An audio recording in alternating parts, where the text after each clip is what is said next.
السلام علیکم ګران کتونکو دا په ویډیو کې به تی وینئ دې ته په پښتو کې وایي ملنګیان دې ته په انګریزي کې وایي بیسل سیډز یا په اردو کې مشهور دي تخم ملنګا. دا ډېر مشهور دي، خلک یې د صحت لپاره خوري.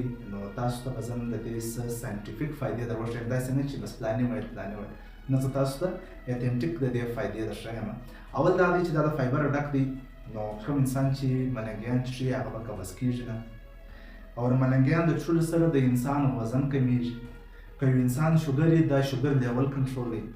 او که چیرې د یو انسان بدن پاړسوب کړی، پاړسوب کمېدو کې هم دا ډېر کارآمد دی.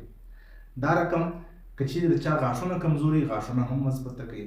نو غاښونه چې مضبوطه کوي دې سره سات زموږ هډونه هم د کیلشیم وغیره سره جوړ دي، نو هغه هم مضبوطه کېږي د ملنګیانو د خوړلو سره.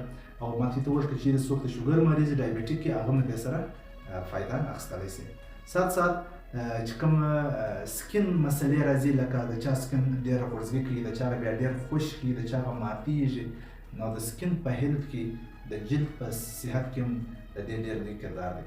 سات ملنګیان چې دي هغه د معدې ټنډک راوړي. کم خلک چې د معدې د ایسیډیټي سره د تیزابیت سره ډېر په تکلیف وي، هغه هم که ملنګیان وخوري نو دې ته فایده کوي. نو د خوراک طریقه بیا تاسو ته معلوم وي چې څوک یې په اوبو کې واچوي، 15-20 منټ بعد یې خیشته سي وپړسېږي، بیا څوک تېروي. څوک یې سهار په نهار یې تېروي، هغه جلا فایدې لري. څوک یې بیا د ډوډۍ بعد تېروي، د هغه جلا فایدې. او د ګرمۍ دپاره ډېر ښه علاج دی، ګرمي ختموي، ډېر ټنډه شی دی. انسان جسم که چیرې د چا د پښو تر تلو ګرمي وځي یا د چا جسم ډېر ګرمي کوي، د هغه دپاره هم د ملنګیانو ډېرې فایدې دي.